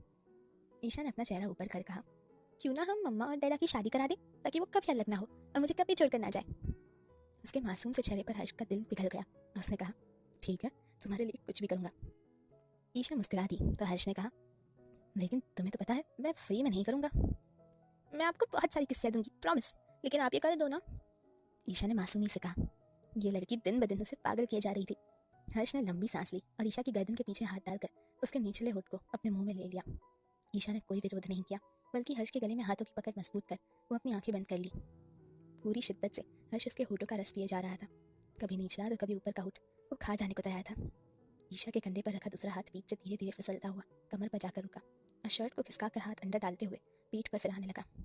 उसके हाथ की छून पीठ पर महसूस कर ईशा गहरी सांस लेने को कोशिश करने लगी। हर्ष का छूना उसे बिल्कुल गंदा नहीं लग रहा था और धीरे धीरे मदहोश होकर वो खुद को हर्ष के हाथों सौंप रही थी। उसे सांस लेने में दिक्कत होने लगी और वो अपना मुंह खोलने की कोशिश करने लगी। हर्ष ने महसूस किया तो हल्का सा पीछे हटा, फिर उसके होठों से कुछ फासले की दूरी पर मुंह खोलकर ईशा लंबी लंबी सांसें ले रही थी और हर्ष ने भी कोई बेसब्री नहीं दिखाई। वो पिछली बार की तरह ईशा को रुलाना नहीं चाहता था। उसका हाथ अब भी शर्ट के अंदर ईशा की पीठ सहला रहा था, जिसकी वजह से ईशा की सांसें नॉर्मल से थोड़ी भारी थी। गर्दन के पीछे रखा हाथ धीरे धीरे उसने सामने की तरफ लाया और ईशा की शर्ट के बटन खोलने लगा। ईशा ने फौरन आंखें खोलते हुए नाम में सर हिला दिया तो 2 बटन खोलकर हर्ष वहीं रुक गया। ईशा के बालों में उंगलियां फंसाकर उसने चेहरा हल्के से ऊपर उठाया और उसकी गर्दन पर होठ रख दिया। एक सनसनी सी ईशा के अंदर दौड़ गई। अपने आप ही उसके हाथ हर्ष के बालों में जाकर उसका बाल सहलाने लगे। उसकी गर्दन को मुंह में लेकर हर्ष सक करे जा रहा था। ईशा मीठी सी आह भरते हुए उसे महसूस कर रही थी। गर्दन पर होठ फिराते फिराते हर्ष एकदम से नीचे पड़ने लगा। ईशा ने सिसकते हुए कहा, अंकल अंकल प्लीज। हर्ष के होठ वहीं रुक गए। वो जानता था ईशा भी बच्ची है और उसके हार्मोन्स की वजह से वो खुद को आगे बढ़ने से रोक नहीं पाएगी, इसलिए उसे खुद ही रुकना होगा। वो एकदम से दूर हुआ और उसकी शर्ट से हाथ निकालकर बटन बंद करने लगा। शर्म के मारे ईशा ने कसकर आंखें बंद कर रखी थी। इतने में हर्ष ने उसके माथे को गहराई से चूम कर कहा, मेरी बच्ची को मेरे सामने किसी भी चीज़ के लिए शर्माने की जरूरत नहीं। तुम्हें हर तरह से देखने और छूने का हक है मुझे। ईशा नासमझी से उसे देखने लगी तो हर्ष ने एक और बार उसका माथा चूम लिया और उसे बाहों में भरकर कहा, तो फिर बताओ तुम्हें कैसे करवानी है शादी? ईशा सोच में पड़ गई। आगे की कहानी जानने के लिए सुनते रहिए लव यू अंकल, सिर्फ और सिर्फ अल्फाजों के सफरनामा पर। एपिसोड 20, खिचड़ी। मथुरा। यादव मैंशन के अंदर हॉल में सोफे पर बैठी औरत अपनी जगह से खड़ी होकर सामने से आ रहे 3 लोगों को रोक देती है। दोनों लड़कियां अपनी जगह जड़ होकर पल्लू पर पकड़ कस लेती है। उसे देखकर बुड्ढे ने कहा, हमारी दीदी की बेटियां है, गांव से काम ढूंढने आई थी। वो अपने कहा था ना घर काम के लिए कोई चाहिए तो हम ले आए। वो औरत चलते हुए लड़कियों के सामने आकर रुकी। बारी बारी दोनों के पल्लू उठाकर उसने कहा, सारा काम आता है। लड़कियां नजर नीचे किए हाँ में सर हिलाती है। वो बुढ़े की तरफ पलट गई तो लड़कियां वापस मुंह ढक लेती है। दोनों लड़कियों के ढके हुए मुंह को देख उसने बुढ़े से कहा, अच्छा ठीक है, इनसे कहना मेरे घर में मर्दों के सामने ऐसे ही मुंह ढक कर रखे और काम में कोई गलती नहीं होनी चाहिए। जी। दोनों लड़कियों ने सर हिलाकर कहा और उस बुढ़े आदमी के साथ एक तरफ चली गई। वो औरत सोफे की तरफ जाकर दोबारा सर पकड़ कर बैठी। तभी सीढ़ियों से एक आदमी उतर कर आया। चेहरे पर दाढ़ी मूंछे जो आधी सफ़ेद होने लगी थी। ये है रमेश श्रीवास्तव, मथुरा के लिए एक जाना माना गुंडा। पुलिस और पॉलिटिशियन दोनों ही इसके इशारों पर नाचती है। उसने सोफे पर परेशानी से बैठी अपनी बहन रेखा को देखा और उसके पास जा बैठा। उसने कहा, क्या हुआ दीदी? रेखा ने उसे देख कहा, देखो ना ये अंगद जब से गया है, ना फ़ोन ना कोई खबर। अब तो फ़ोन भी बंद आ रहा है, ना जाने कहाँ होगा ये लड़का। रमेश ने कहा, उसके साथ लोग भेजे हैं ना, चिंता मत करो, जवान लड़का है, मौज मस्ती में भूल गया होगा फ़ोन करना। क्या मौज मस्ती रमेश, उसके आदमियों के फ़ोन भी बंद आ रहे हैं। रेखा ने कहा तो रमेश के चेहरे पर हल्की परेशानी आ गई। तुम एक काम करो, किसी को भेजो उसे देखने के लिए, मेरा तो दिल बैठा जा रहा है। मेरा बेटा सही सलामत हो, बाकी मुझे कुछ नहीं चाहिए। रेखा ने कहा। रमेश ने उसके हाथ पर हाथ रख दिया। उसने कहा, ठीक है, मैं अभी रितेश से कहकर कुछ आदमी भेजता हूँ, आप परेशान ना हो। रमेश उठकर फ़ोन निकालता है और बाहर जाते हुए रितेश को कॉल लगाता है। सामने से आवाज़ आई, जी भैया कहिए। रमेश ने गाड़ी का दरवाज़ा खोला और अंदर बैठ गया। उसने परेशानी सी आवाज़ में कहा, तुम जहाँ भी हो अभी के अभी मुंबई के लिए निकलो और उससे पहले कुछ लोगों को अंगद के फार्म हाउस भेजो जहाँ वो रह रहा था। ठीक है भैया, रितेश ने कहा और फ़ोन बंद कर दिया। नागपुर में होटल के कमरे में वो ब्लैंकेट के अंदर एक लड़की से चिपका हुआ था। फ़ोन साइड में रख उसने लड़की को फ़ौरन पलट दिया और उसके ऊपर आकर अपना काम शुरू कर दिया। रात का वक्त, जब डाइनिंग टेबल पर बैठे हुए भी ईशा और हर्ष आपस में खिचड़ी पका रहे थे, लता, आकृति और अभिनव ने उन्हें देखा और लता ने पूछा, ऐसी तो कौन सी बात हो रही है जो सिर्फ तुम दोनों ही कर सकते हो, हमें भी बताओ। नहीं, हर्ष और ईशा एक साथ चिल्ला पड़े। सबकी आंखें बड़ी हो गई, जिससे इग्नोर कर दोनों फिर से बात करने में लगे। आकृति ने कहा, ईशु तुम्हारा पहला दिन कैसा रहा? तुमने तो मुझे बताया ही नहीं। बाद में मम्मा। ईशा ने उसे पूरी तरह इग्नोर करते हुए कहा। जल्दी जल्दी खाना खत्म कर। हर्ष और ईशा ऊपर चले गए। आकृति ने स्पून पटक कर कहा, मुझे जानना है ये क्या खिचड़ी पका रही है। जाने दो कि होगा कुछ उनका सीक्रेट। अभिनव ने कहा। तो आकृति सीरियस होते हुए बोली, तुम जानते नहीं हो ईशा को, उसके सीक्रेट बॉम्ब की तरह सर पर पड़ता है। अच्छा बाबा ठीक है। अभिनव ने उसे शांत कराते हुए कहा, मैं अपनी पैनी नज़र रखूंगा उन दोनों पर। आकृति ने पूरे जोश से हाँ में सर हिलाया। एक तरफ बैठी लता ज़ोरों से हंस रही थी। आज उनके घर में सभी बच्चे बने हुए थे, खासकर हर्ष। लता हमेशा से चाहती थी हर्ष अपने काम का बर्डन साइड में रख, कभी कभी ज़िंदगी के बाकी चीज़ों को भी करे, और वो ईशा के आने से हो रहा था। हर्ष के कमरे में ईशा पहली बार आई थी और इस वजह से हर्ष की बातों से ज़्यादा ध्यान उसका कमरा देखने में था। हर्ष ने उसे रिस्पॉन्स न देते देख पीछे मुड़ा तो देखा ईशा दीवार पर लगी बड़ी सी तस्वीर को देख रही थी। वो हर्ष के कॉलेज की तस्वीर थी। वो काफ़ी यंग लग रहा था। लता ने ज़बरदस्ती खींचकर इसे फ्रेम कराया था। हर्ष उसे पीछे जाकर खड़ा हुआ और उसके पेट पर अपनी बाहें लपेट कर कहा, तो तुम्हें पता है तुम शायद वो पहली हो जो मेरे कमरे में खड़ी है, वरना यहाँ माँ भी नहीं आती, सिर्फ एक सर्वेंट जो कमरा साफ करने आता है। ईशा ने हर्ष के हाथ पर अपने हाथ रख कहा, आपने मम्मा और डाडा से शादी वाली बात छिपाने के लिए क्यों कहा? हर्ष ने सोचने की एक्टिंग करते हुए कहा, अगर हम उन्हें सरप्राइज़ देंगे तो उनकी खुशी डबल हो जाएगी ना। पहले सब कुछ प्लान कर लेंगे, उसके बाद माँ को बताएंगे और फिर उन दोनों को। डन। हाथ का अंगूठा दिखाते हुए ईशा ने कहा तो हर्ष उससे दूर होकर सोफे की तरफ जा बैठा। उसने ईशा को देखा और कहा, अब तुम जाकर सो जाओ, कल स्कूल के बाद हम ऑफिस में सब कुछ डिस्कस करेंगे। ईशा ने गर्दन हाँ में हिलाई और जाने के लिए मोड़ी। फिर कुछ सोचकर वो हर्ष की तरफ भागते हुए आई। उसके गाल पर होठ रखा, गुड नाइट अंकल। वो जाने लगी तो हर्ष, लेकिन मेरी गुड नाइट तो लेता जाओ, आपको काम करना है तो रहने दीजिए। हंसते हुए ईशा कमरे का दरवाज़ा बंद कर चली गई। पीछे से हर्ष मुस्कुराता रहता। Dark mention.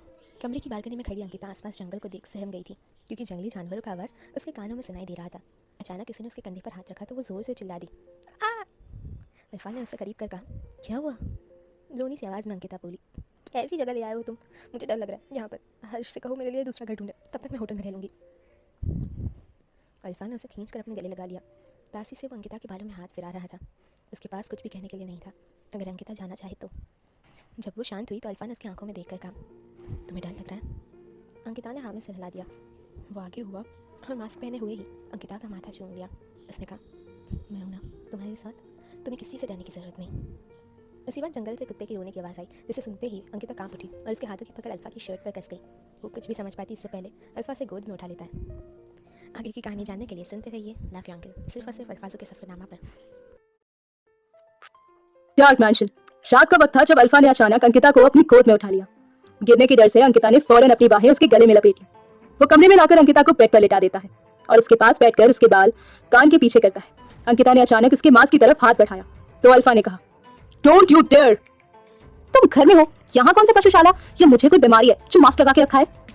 अंकिता ने चिढ़कर कहा और अपना हाथ उसके मास्क की तरफ बढ़ाया, जिसे अल्फा बीच में ही पकड़ लेता है। उसने कहा, याद रखना, अगर तुमने मेरा मास्क हटाया तो इसकी सजा में मैं तुम्हें किस कर लूंगा। अंकिता हैरानी से उसे देखती रह गई। अल्फा ने कहा, ट्राई करना है। अंकिता उसकी आंखों में खो गई। अचानक उसने कहा, यकीनन तुम बहुत बदसूरत दिखते हो, तभी अपना चेहरा छुपा रहे हो। अल्फा की आंखें बड़ी हो गई। उसने अंकिता का हाथ पकड़ा और अपने मास्क पर रख उसे हटा दिया। उसका आकर्षक चेहरा देख अंकिता अपने होश खो बैठी। वही अल्फा के होठों पर एक तिरछी मुस्कान आ गई। वो उसके ऊपर झुका और एक पल में उसके होठों को अपने काबू में कर लिया। अचानक अंकिता होश में आई, लेकिन अब कोई फायदा नहीं था। अल्फा ने उसके हाथों को अपने हाथों में पकड़ ऊपर कर दिया। अंकिता छटपटाने लगी तो अल्फा ने अपनी भूरी आंखों से उसकी आंखों में झांक कर देखा, लेकिन अंकिता उसे आंखों से ही छोड़ने की रिक्वेस्ट कर रही थी। अल्फा फौरन पीछे हटा तो अंकिता लंबी लंबी सांसें लेने लगी। वो कुछ भी कहती उससे पहले ही अल्फा फिर से उसके ऊपर झुका और उसके चेहरे को थामकर बेसब्री से कहा, प्लीज मुझे गलत मत समझना, मैं तुम्हारा फायदा बिल्कुल नहीं उठा रहा। मैंने 7-8 महीने पहले तुम्हें हर्ष के ऑफिस में देखा था और तब से पसंद करता हूँ।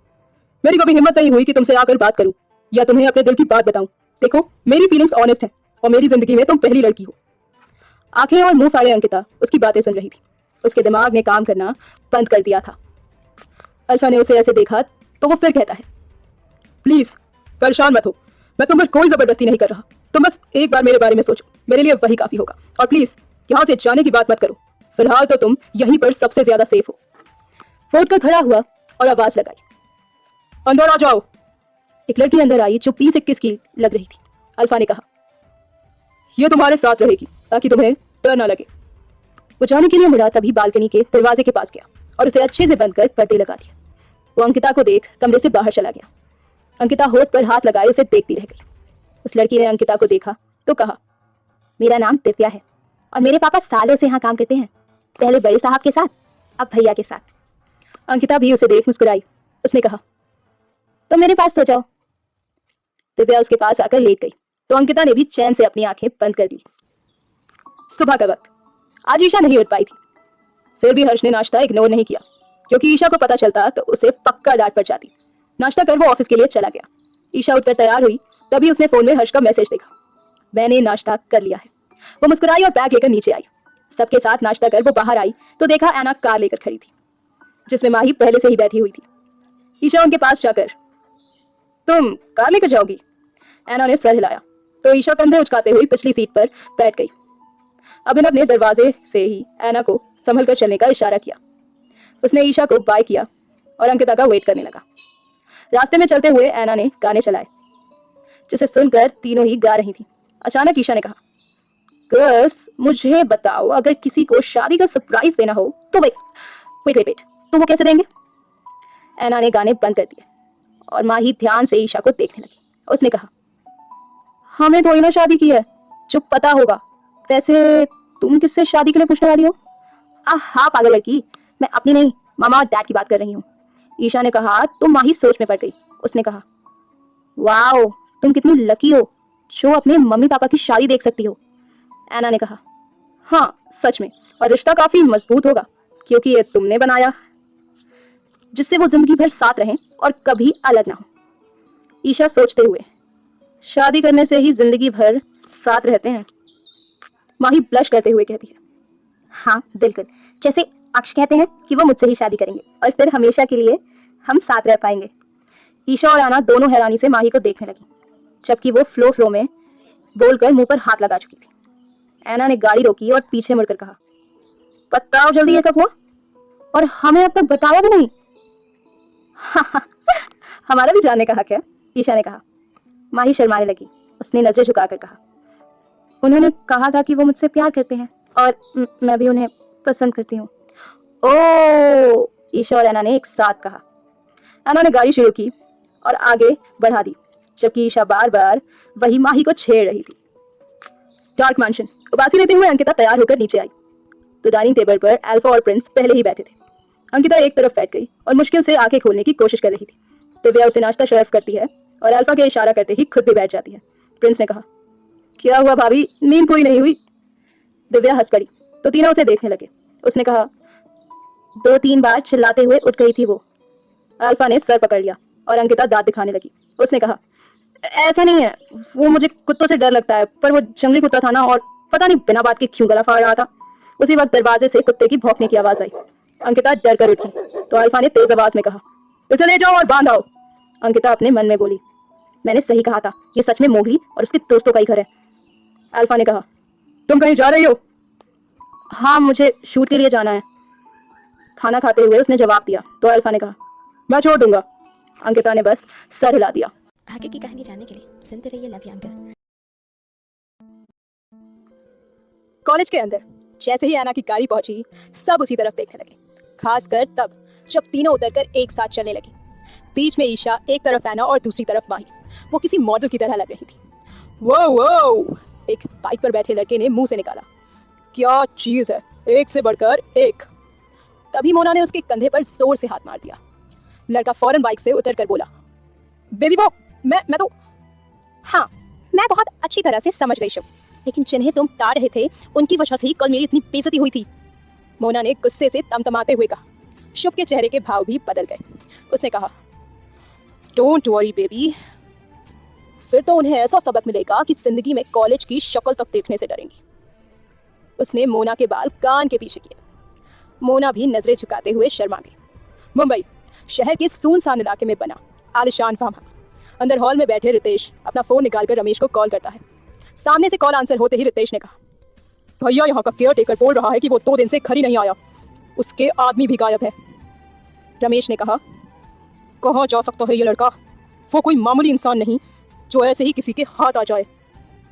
रितेश ने तभी कहा, लगता है हमारे किसी पुराने दुश्मन का हाथ है इसमें, पूरी प्लानिंग के साथ गायब किया गया, यहाँ तक कि उसके आदमी भी नहीं छोड़े।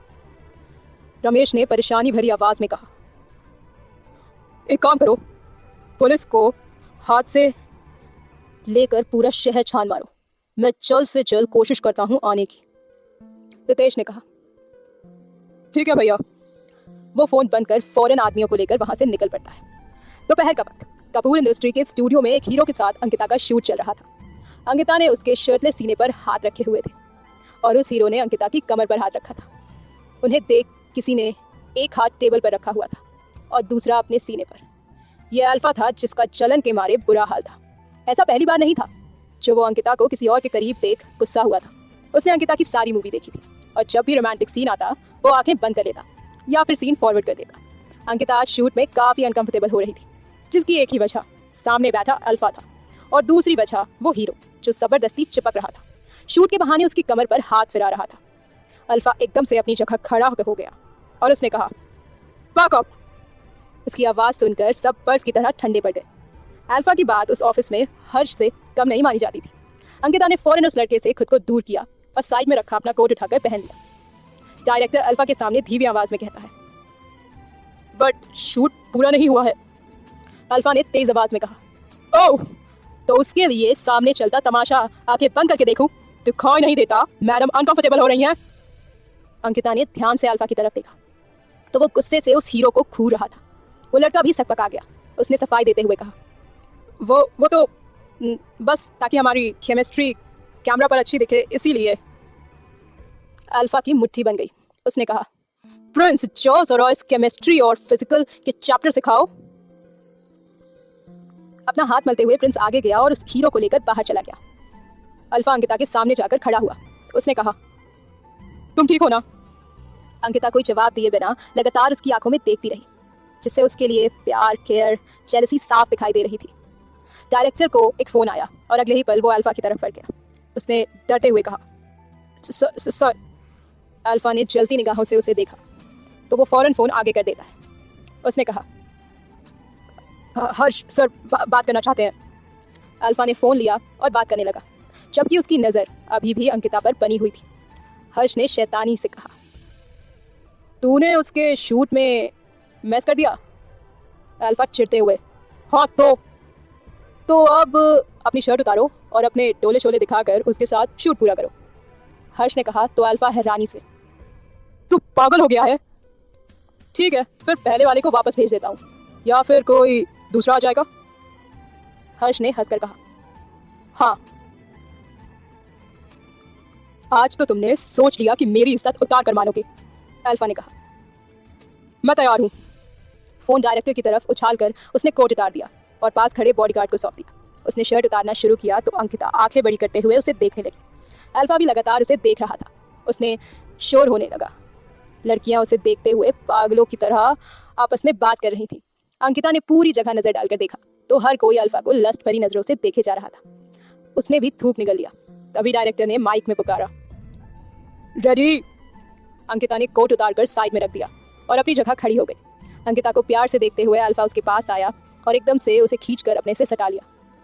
अंकिता ने उसकी आंखों में देखा और हाथ गले में लपेट लिए। सब लोग एकटक उन्हें देख रहे थे, जो साथ में बहुत अच्छे लग रहे थे। हर्ष का केबिन। हर्ष के बुलाने पर रिहाना उसके सामने खड़ी थी। सामने से ज्यादा वो उसके पास चिपक कर खड़ी थी, क्योंकि हर्ष ने पहली बार उसे खुद बुलाया था और इस बात को अपॉर्चुनिटी ना समझे तो उसका नाम रिहाना कैसे। हर्ष बेबी। उस पर झुकते हुए रिहाना उसके सीने पर हाथ फिराने लगी। हर्ष ने एकदम से उसका हाथ पकड़ा और कहा, जब तक कॉन्ट्रैक्ट खत्म नहीं हो जाता तुम इंग्लैंड में काम करोगी। अब ये मत कहना कि मैं अंकिता की वजह से कर रहा हूँ। तुम खुद अपने लिए अपॉर्चुनिटी चाहती थी। रिहाना की आंखों में चमक थी, पर जो सोने की मछली सामने थी उसे कैसे हाथ से जाने देती। मुझे पता है तुम ये सब क्यों कर रहे हो। तुम बस अपना पीछा मुझसे छिड़वाना चाहते हो, पर मुझसे तो एक बार पूछ लो कि मैं क्या चाहती हूँ। हर्ष के हाथ से अपना हाथ छिड़वाकर वो उसके चेहरे पर उंगलियां फिराती, हर्ष को सेड्यूस करने की कोशिश कर रही थी, जिससे हर्ष उसके कंट्रोल में आकर बहक जाए। वो अपना हाथ उसके सीने पर फिराते हुए धीरे धीरे नीचे ले जाने लगी और इसी के साथ हर्ष की आंखें भी सर्द होने लगती हैं। वो धीरे धीरे अपना चेहरा हर्ष की तरफ बढ़ाने लगी। उसी वक्त कैबिन का दरवाजा खुला और ईशा ने उन दोनों को देख लिया। कपूर इंडस्ट्री। दोपहर का वक्त। हर्ष के कैबिन में रिहाना उसके ऊपर झुकी हुई थी, उसे सेड्यूस करने की कोशिश कर रही थी। जैसे ही उसने अपने होठ हर्ष की तरफ बढ़ाए, एकदम से कैबिन का दरवाजा खुला और ईशा ने खुशी से हर्ष को पुकारा, अंकल। हर्ष की आंखें बड़ी हो गई। उसने एकदम से दरवाजे की तरफ देखा तो ईशा के दरवाजे पकड़े हाथ कांप रहे थे। उसका चेहरा सफेद पड़ चुका था, मानो पैरों तले जमीन ही खिसक गई हो। ना जाने क्यों हर्ष और रिहाना को इतने करीब देख उसे तकलीफ हो रही थी। वो जाने के लिए मुड़ी तो हर्ष ने एकदम से रिहाना को धक्का देकर अपने से दूर कर दिया। वो तेजी से ईशा की तरफ बढ़ा और उसका हाथ पकड़ लेता है। ईशा ने उसके तरफ देखा और एक बार उसके हाथ की तरफ। रिहाना के होठ पर एक मक्कारी से भरी मुस्कान थी। वो उनकी तरफ आई और कहा, हमारे इतने अच्छे मोमेंट्स को बर्बाद कर दिया। कोई बात नहीं, किसी और दिन पूरा कर लेंगे। ऐसे ही कोई हमारे बीच बिल्कुल नहीं आ सकता। वो ईशा के कंधे पर हाथ रख कैबिन से बाहर निकल गई। उसके जाने के बाद ईशा भी हर्ष से अपना हाथ छुड़ाने लगी। बच्ची मेरी बात सुनो, जो तुमने देखा वो सच नहीं है, रिक्वेस्ट भरी आवाज में हर्ष ने कहा। तो ईशा अपना हाथ छुड़वाते हुए, कुछ नहीं सुनना मुझे, जो देखना था देख लिया, छोड़िए मुझे घर जाना है। उसे रोना आ रहा था इस बात पर कि हर कोई उसे अकेला छोड़ देता है। उसे ऐना की बात याद आ गई, कैसे उसके मम्मी पापा ने उसे किसी और के लिए अकेला छोड़ दिया। अब अंकल भी उस लड़की के लिए मुझे अकेला छोड़ देंगे, ईशा ने मन में कहा और जाने लगी। तो हर्ष ने खींचकर एकदम से उसे कंधे पर डाल लिया। वो सीधा कैबिन में बने रूम की तरफ बढ़ा। ईशा हैरानी से उसे देख रही थी और छटपटा रही थी। उसने कहा, अंकल प्लीज मुझे नीचे उतारिए। उसकी एक भी सुने बिना हर्ष अंदर चला गया। उसने दरवाजा लॉक किया और ईशा को बेड पर लिटा दिया और उसके ऊपर आकर बोला, जब तक मेरी बात पूरी नहीं होती तुम कहीं जाने की परमिशन नहीं। अगर मैं कह रहा हूँ मेरी बात सुनो तो तुम्हें सुननी होगी। किसी में इतनी हिम्मत नहीं कि मेरी बात को काट सके। हर्ष ने गुस्से से चिल्लाते हुए कहा। ईशा की बेरुखी भरी नजर उसे अंदर ही अंदर पागल किए जा रही थी। वो सब कुछ बर्दाश्त करने की ताकत रखता था, पर इस छोटी सी लड़की की नाराजगी नहीं। उसे एक कदम की दूरी भी उसे ज्यादा लगने लग जाती थी। हर्ष को इतना तेज चिल्लाता देख ईशा कांप उठी। उसकी आंखों में ढेर सारे आंसू जमा होकर बहने लगे। हर्ष ने उसके हाथ सर के ऊपर किए और मजबूती से जकड़ रखे थे। इस वजह से उसका हिलना भी मुश्किल था। वो खुद को छुड़ाने की जितनी कोशिश करती, हर्ष उतनी ही मजबूती से उसे पकड़ लेता। आखिर में हार मानकर ईशा ने खुद को ढीला छोड़ दिया। उसने अपनी आंखें बंद कर ली, जिसकी वजह से उसके कोनों से आंसुओं की धारा बहे जा रही थी। हर्ष ने उसकी आंखों में देखा तो एकदम से वो परेशान हो उठा। उसे एहसास हुआ गलती खुद की होकर वो उस पर ही चिल्ला रहा था। उसने झट से ईशा के एक हाथ को छोड़ दिया और बिस्तर पर हाथ टिकाकर पीछे हुआ। अपने हाथों को सहलाते हुए ईशा ने चेहरा और बॉडी एक तरफ बिस्तर पे छुपाकर रोने लगी। वो डर से खुद में ही सिकुड़ गई। हर्ष ने देखा तो अपने दिल में उसे दर्द होता हुआ महसूस हुआ। उसके आंसू उसकी सिसकी उसके दिल को जख्मी कर रही थी। हर्ष ने एकदम से उसे उठाकर गोद में बिठा लिया। उसे अपने सीने में भरकर उसने कहा, सॉरी बच्चा, प्लीज मुझे माफ कर दो। मुझे तुम पर गुस्सा नहीं करना चाहिए था। प्लीज डोंट क्राई बच्ची, मुझे तकलीफ हो रही है। कहते हुए लगातार उस पर पकड़ मजबूत किए जा रहा था और उसकी पीठ को सहला रहा था ताकि वो चुप हो जाए। अगर वो जरा सा दूर हुआ तो कोई उसकी बच्ची को ले जाए, ऐसा ख्याल उसके दिमाग में आ रहा था। और हर्ष के चेहरे पर भी अब उदासी छा चुकी थी। ईशा भी किसी बच्चे की तरह उसके सीने से चिपककर आंसुओं से उसकी शर्ट गीली कर रही थी। उसके हाथ की पकड़ उसकी पीठ पर और उसकी शर्ट पर कसती जा रही थी। ईशा ने उसकी शर्ट को मुट्ठी में भर रखा था। ईशा ने सिसकते हुए धीमी आवाज में कहा, मुझे सांस नहीं आ रही, छोड़ दीजिए। हर्ष ने अपनी पकड़ ढीली कर उसे सीने से बाहर निकाल दिया। ईशा का चेहरा और आंखें दोनों ही लाल हो चुके थे। हर्ष को खुद पर बहुत गुस्सा आ रहा था। उसने ईशा का चेहरा ऊपर कर आंसू पोंछते हुए कहा, सॉरी, क्या मेरी बच्ची मुझसे नाराज हो गई? ईशा ने मासूमियत में हाँ में गर्दन हिला दी। हर्ष ने उसके बालों को ठीक किया और प्यार से उसका माथा चूम लिया। मैंने गुस्सा किया क्योंकि तुम मेरी बात नहीं सुन रही थी, लेकिन मेरा यकीन करो, जैसा तुमने देखा वैसा कुछ भी नहीं है। मेरे और रेहाना के बीच वैसा वाला रिश्ता नहीं है। हर्ष ने कहा तो ईशा ने नासमझी में पूछा, वैसा वाला मतलब कैसा वाला? अब कैसे बताऊं? कहकर हर्ष ने कुछ सोचा और अगले ही पल उसके बालों में उंगली फंसाकर ईशा का चेहरा ऊपर उठाया। वो कुछ कहती उससे पहले ही हर्ष उसके होठों को पूरी शिद्दत से चूमने लगा। ईशा की आंखें हैरानी से फैल गईं। होठों के साथ हर्ष के हाथ ईशा की पीठ पर भी घूम रहे थे। कुछ देर बाद उसने अलग होकर कहा, ऐसा वाला रिश्ता जो सिर्फ मेरी बच्ची के साथ है। मेरे होठों को छूने का हक सिर्फ मेरी बच्ची को है। ईशा लंबी लंबी सांसें लेते हुए उसका यकीन करने की कोशिश करने लगी। जब शांत हुई तब कहा, आप सच बोल रहे हो? बिल्कुल सच। हर्ष ने उसका चेहरा थाम कर आंखों में आंखें डालकर कहा, आप सिर्फ मेरे हो ना? ईशा ने उसकी आंखों में खोते हुए पूछा तो हर्ष ने हाँ में सिर हिला दिया। एकदम से ईशा उसकी गोद में चढ़कर उसके गले लगा लेती है। हर्ष हल्का सा पीछे हुआ। उसने अपना हाथ पीछे बिस्तर पर टिकाते हुए खुद को गिरने से रोका था। ईशा के दोनों पैर उसके कमर के आजू बाजू थे और इससे दोनों के बीच बिल्कुल भी फासला नहीं बचा था। हर्ष बहकने लगा था। लेकिन जल्द ही उसने खुद को और अपनी डिजायर को कंट्रोल में कर ईशा को गले लगा लिया। वो उसकी मासूम सी बातें सुन रहा था जो खुश होते हुए कहे जा रही थी। यस, आप बस मेरे हो, इसीलिए मैं आपको किसी और के करीब नहीं देख पाऊंगी, बिल्कुल भी नहीं। बच्ची, क्या तुम किसी जरूरी काम से आई थी? कुछ देर बाद हर्ष ने उसे याद दिलाते हुए कहा तो ईशा अचानक से पीछे हो गई। उसने कहा, हाँ, हमें जाना होगा, बहुत सारे काम करने हैं ना। हर्ष मुस्कुराने लगा और ईशा को वैसे ही गोद में उठाकर बाहर कैबिन में ले आया। उसने ईशा को टेबल पर बिठाया और उसके हाथ में एक पेपर और पेन थमा दिया। ईशा ने नासमझी में उसे देखने तो हर्ष ने कहा, वो सब कुछ लिखो जो तुम्हें शादी में चाहिए या फिर जिस हिसाब से भी चाहिए। एक पल के लिए ईशा सोच में पड़ गई और अगले ही पल उसने लिखना शुरू कर दिया। उसे देखते हुए हर्ष भी अपनी कुर्सी पर बैठा और कुछ जरूरी काम निपटाने लगा। वो बार बार ईशा की तरफ देखता जो अपने काम में पूरी तरह डूब चुकी थी।